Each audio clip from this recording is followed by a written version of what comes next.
The paper tore when they pulled it from her hands. That was what she would remember longest. Not the men, not the voices, not even the clerk's pale face behind the counter. The sound of it tearing. A clean, official sound, like something being decided. They had her by the arm before she could reach for the pieces.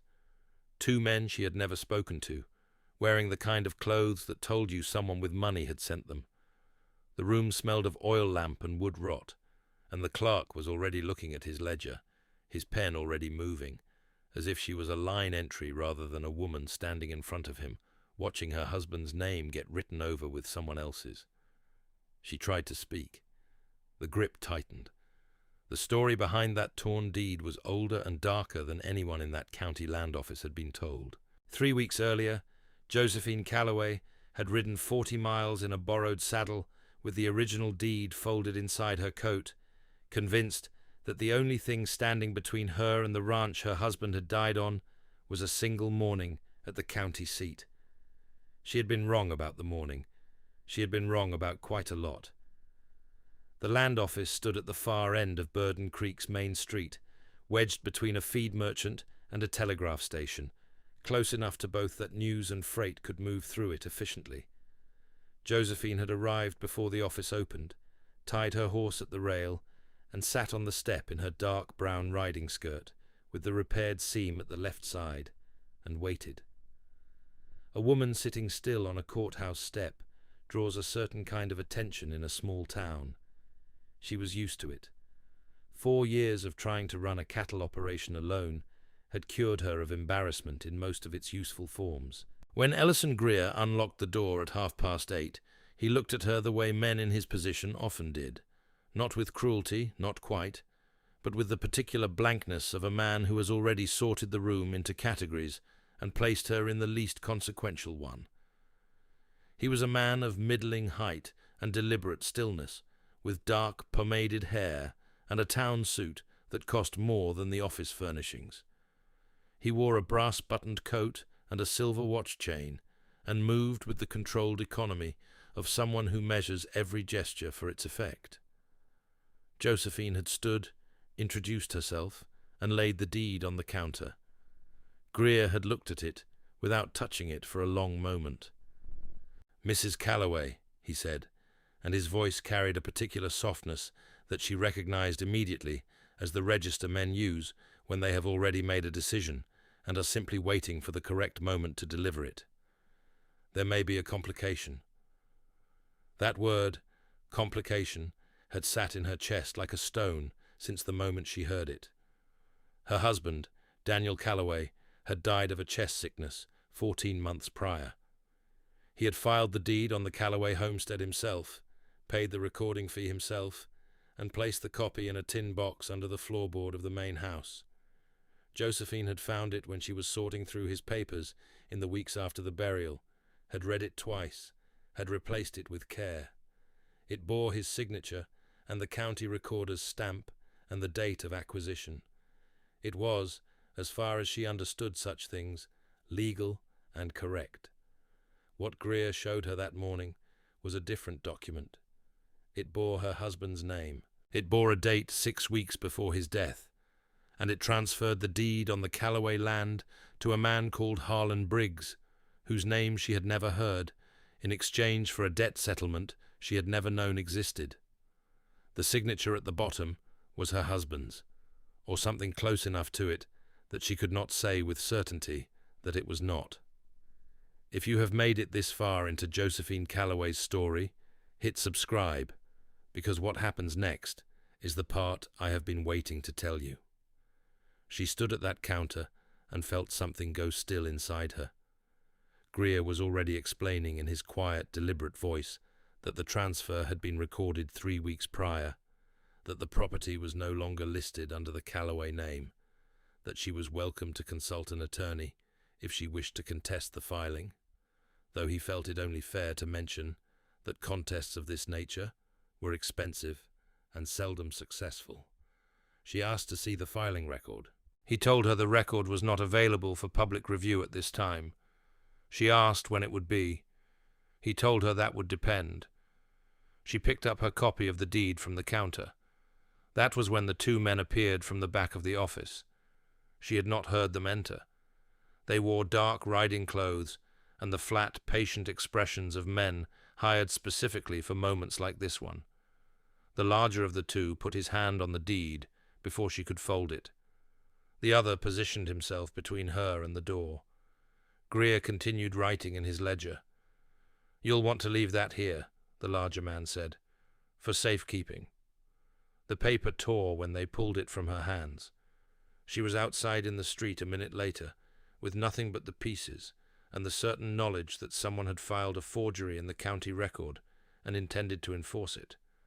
Her horse was at the rail. The street was busy enough that no one had seen anything worth remembering. The men did not follow her out. They did not need to. The document was already filed. The land was already gone. What Josephine did not know, standing in that street with torn paper in her hands, was that she was being watched. A man was sitting in the shadow of the feed merchant's overhang across the road.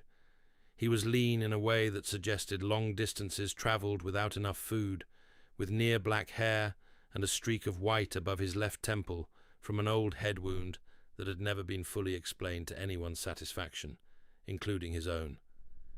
He wore a long leather vest over a dark shirt, both stained from the saddle, and he had been in Burden Creek for 4 days without visiting the land office himself, which was interesting, because the reason he had come to Burden Creek at all was to visit the land office.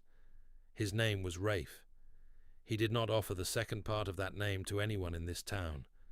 He had watched Josephine enter the office. He had watched the time pass. He had watched her come back out. He noted the torn paper, the way she stood very still for a moment in the street, and the direction in which she looked, not toward the hotel, not toward the stables, but toward the telegraph station. She was not fleeing. She was thinking. He watched her walk to the telegraph station and go inside. He stayed where he was. He had come to Burden Creek because of Ellison Greer. He had not come because of a woman with dark chestnut hair and a repaired riding skirt who moved through a bad situation with the particular composure of someone who has already been through worse. But situations, in Rafe's experience, had a way of expanding to include what was necessary. He ordered another coffee from the boy working the merchant's stall and watched the telegraph station door.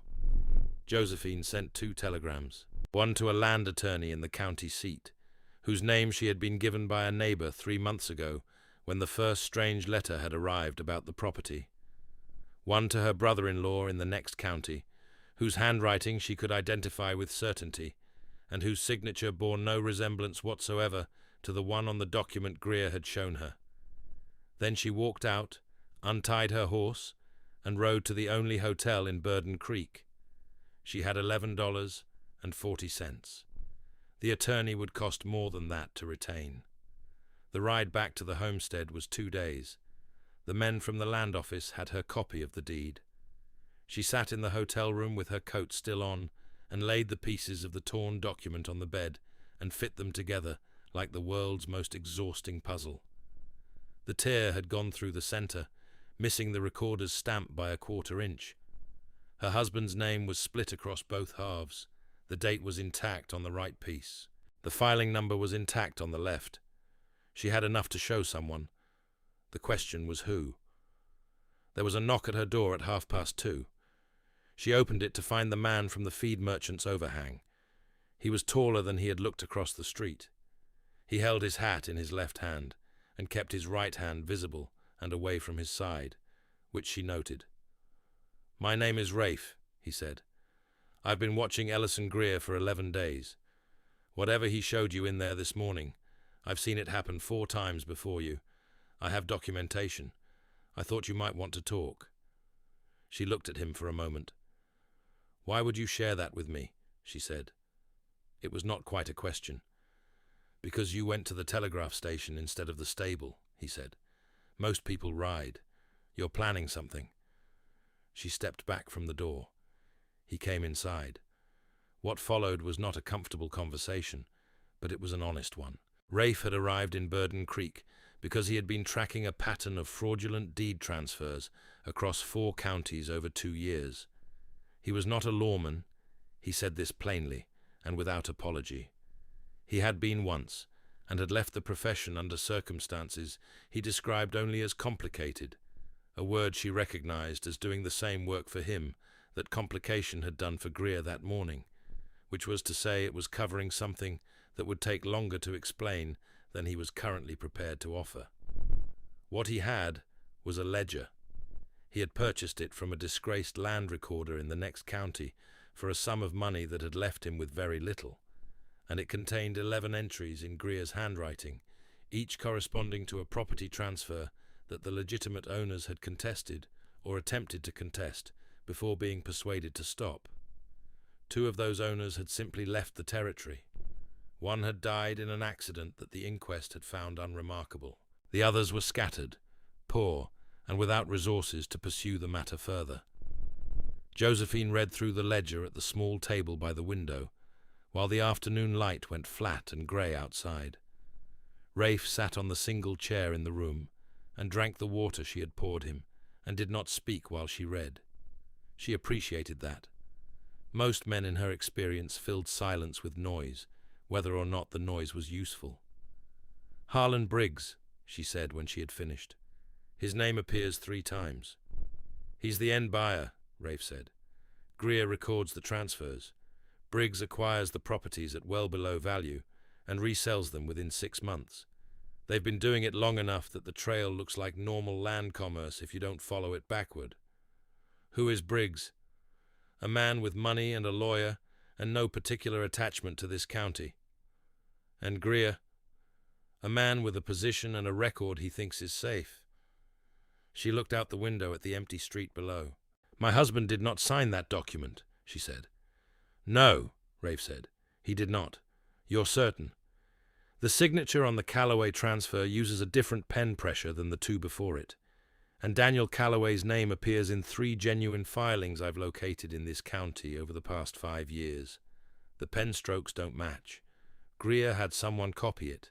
He usually uses the same man." She turned from the window. "What do you need from me?" she said. "Your copy of the original deed, or what's left of it." She laid the 2 pieces on the table between them. He looked at them for a long time without touching them. "The filing number," he said quietly. "That's the one we need." There was a moment in which something shifted between them. Not warmth, not yet, but a kind of mutual recognition. 2 people who had arrived at the same problem from different directions, each carrying 1/2 of what the other needed. Josephine went out the next morning while Rafe stayed in the room. She needed to be seen moving normally through the town. She needed Greer to believe she had accepted the situation and was preparing to leave. She visited the general store and bought flour and salt and paid with coins from the $11 she had left. She stood at the store window and watched the land office for 20 minutes while she waited for her change. She counted the men who entered and left. She noted when Greer himself came out, crossed to the telegraph station, went inside, and came back. He sent a telegram. She went back to the hotel. "He telegraphed someone," she said. Rafe was at the table with the ledger and a map of the county. He did not look up immediately. "How long?" 4 minutes inside." "Long enough." He was quiet for a moment. "They'll move faster now. Probably send someone to the homestead." She felt the cold of that settle through her. "My neighbor's daughter is there," she said, "watching the livestock." "How old?" 16. He closed the ledger. That afternoon, Rafe rode out to the homestead by the eastern trail, while Josephine remained in Burden Creek and waited. She did not want to wait. Waiting, in her experience, was its own kind of violence, slow and grinding, with no one to direct the feeling at. She sat in the hotel room and smoothed the 2 halves of the torn deed together on the table and memorized every word on them. She thought about Daniel, who had been a quiet and careful man, who had filed his paperwork on time and paid his debts and died in a clean bed with her hand in his, who had not signed any document transferring the land he had worked for 11 years to a man he had never met. She thought about what it meant that someone had learned enough about him to attempt a forgery, that someone had found out the shape of his signature, the curve of his name, the filing records he had left behind. That was not an accident. That was work. Someone had been watching the Calloway property for longer than Daniel had been dead. There was a second knock at her door at dusk. It was not Rafe. It was the larger of the two men from the land office. He filled the doorway in the way that large men with a purpose fill doorways, not quite threatening, not yet, but making it clear that the space was his to choose. He had his hat on. He did not smile. "Greer would like to settle this quietly," the man said. "He's prepared to offer a sum for your inconvenience. You sign a statement that you've reviewed the records and found them satisfactory. You take the money and you go back to wherever you came from." Josephine looked at him steadily. "How much?" she said. $200. She let a silence sit there. $200 was a great deal of money. It was also roughly a fifth of what the Calloway homestead and its cattle operation were worth if sold at honest market value, which told her something precise and useful about how confident Greer was in his position. "I'll think about it," she said. The man nodded as if this was the expected answer, and left.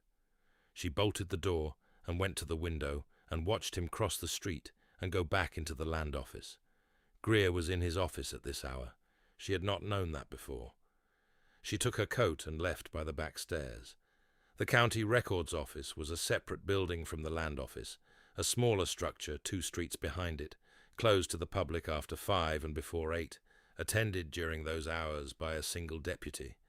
She knew this because she had asked the hotel clerk about the town's operating hours that morning, in a voice casual enough not to be remembered. Deputy Fitch was a mild-mannered man of 50, with a preference for reading dime novels, and a documented habit of leaving his supper pail on the steps for exactly 20 minutes every evening at 6:30, while he walked to the pump for water. She had 20 minutes. The lock on the records office door was old and loose in its housing. She had taken a length of wire from the hotel stable, and it took her less than 2 minutes to get it open, which surprised her slightly, though it probably should not have. The filing books were organized by year and quarter. She found the current year in 4 minutes. She found the Calloway entry in 2 more. She stood with the book in the lamplight and read the entry twice. The filing was there, the transfer was there, but the original deed number, the one she had memorized from the torn pieces, was not the number listed in Greer's filing. The numbers differed by a single digit in the second position. Someone had altered the county record, not just forged the transfer document, altered the underlying record. She copied the numbers onto a piece of paper from her coat pocket, replaced the book, and was back in the hotel room with 6 minutes to spare. Rafe arrived at 9:30 with mud on his boots and a look she was learning to read. "The girl is safe," he said. "I sent her to the Morrow farm." "And the property?" "2 men camped at the eastern fence line. They haven't moved onto the land yet, but they'll claim trespass rights by morning if no one disputes them." She showed him the numbers. He looked at them for a long time. "He altered the record," he said, not a question. "The original filing number on the deed doesn't match what's in the county book," she said. "If someone checks the deed against the book, the deed looks fraudulent. Our deed, not his." Rafe sat down at the table. She watched him understand the elegance of it. The transfer document was the weapon. The altered record was the armor. Contest the transfer, and the record makes your own deed look like the forgery. "He's been doing this long enough to build a fallback," Rafe said. "He has," she said, "which means someone has to get to the original filing ledger before he can destroy it." "Where would that be?" "In the county seat. 40 miles. The filings go there quarterly for archival." "When was the last archive transfer?" 8 weeks ago," she said. "If the original Calloway filing went in before Daniel died, it should be in the archive. Untouched.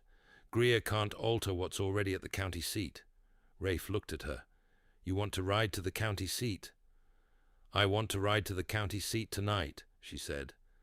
"And I want to be standing in front of the county assessor's office when it opens tomorrow morning, with the ledger number, the torn deed, a sworn account of what happened in that office yesterday, and your documentation." He was quiet. "That's a 2-day ride at a reasonable pace," he said. "It's 10 hours at a hard one," she said. He considered that. "Greer will move against the property the moment he figures out you're gone," he said. "Then we need to not let him figure it out until we're already there," she said. "I need you to stay in Burden Creek until morning. Be seen. Let him think I took his offer." She watched something move across his face, a calculation, or something older than that. "What are you not telling me?" she said. He looked at the table. "My name," he said carefully, "is Rafe Dunmore. There's a warrant out of Odessa County under that name. I left the marshal's office in a manner that the county did not see as voluntary. If I walk into the county assessor's office, they may recognize me before they hear anything I have to say." Josephine absorbed this. "Is the warrant for something you did?" she said. "It's for something I refused to do," he said, "which amounts to the same thing in their paperwork." She was quiet for a moment. "I'll go to the county seat," she said. "Alone, tonight. You stay, be seen, and meet me there by noon tomorrow. If the warrant becomes a problem, we deal with it then. But I need the ledger." He handed it over without argument. She rode out of Burden Creek at 11:10, dressed in her riding clothes with the 2 halves of the deed, and Rafe's ledger, and the copied numbers folded inside her coat. The night was cold and clear, the kind of cold that puts stars out hard and white against the dark. Her horse was borrowed and steady, and she pushed it as hard as she dared on an unfamiliar road. She arrived at the county seat before 7 in the morning. She tied her horse, washed her face at the trough, and sat on the steps of the assessor's office with the torn deed on her knee. The assessor's office opened at 8. She was the first person through the door. What followed was not fast, and it was not easy, and there were 3 separate moments in the first hour where the clerk behind the counter looked as though he intended to dismiss her and return to his morning coffee. But she had the ledger with 11 entries in Greer's handwriting. She had the torn deed with the recorder's stamp. She had the 2 filing numbers that didn't match. She laid them on the counter in order and walked the clerk through them without raising her voice. At 9:30, the head assessor was called from his inner office. At 10, a runner was sent to the county attorney's office. At 11:15, Rafe walked through the door, covered in 2 days of road dust, with his hat in his hand and a county deputy 3 steps behind him. Josephine was across the room in an instant. "He turned himself in," the deputy said, something like confusion in his voice.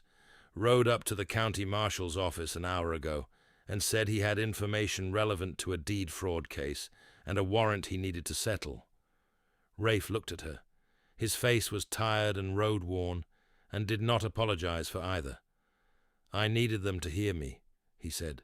"They don't hear people they're looking for. They hear people who come in through the front door." The assessor's office worked through the noon hour. The original Calloway filing was located in the archive, intact, with Daniel Calloway's name, the correct filing number, and the recorder's stamp from the day of acquisition 11 years prior. The number matched the one on the torn deed exactly. The number in Greer's altered county record matched neither. 2 deputies rode for Burden Creek before the afternoon. Ellison Greer was arrested at his office desk with the filing ledger open in front of him and a fresh entry half-written in his neat hand. Harlan Briggs was located at a hotel in the next county 2 days later. The forger who had copied Daniel Calloway's signature was found through the ledger itself. 3 entries bore the same hand, and the man was known to one of the county deputies by a prior acquaintance that the deputy found embarrassing to explain. The warrant against Rafe Dunmore was a more complicated matter. The Odessa County Marshal, who had issued it, was himself under investigation for conduct that bore some resemblance to what Greer had been doing, only at a larger scale and with more official cover. This took months to untangle. Rafe gave testimony in 2 counties, and was not arrested during this period, though there were several weeks where the outcome was not certain, and he said very little about how he felt about it. What he said one evening in late October, when they were sitting on the porch of the Calloway homestead, watching the light go out of the sky, was that he had spent 4 years moving from one county to the next, and had stopped expecting any particular place to hold him. Josephine said that she understood that. He said he wasn't sure she did. She said that if he wanted her to, she'd give him the chance to explain it properly. He was quiet for a long time. Then he said he thought he might take her up on that. If Josephine Calloway's story stayed with you, we would love to know which moment you will carry longest. Was it the sound of the paper tearing in that county land office when she understood what kind of man she was dealing with?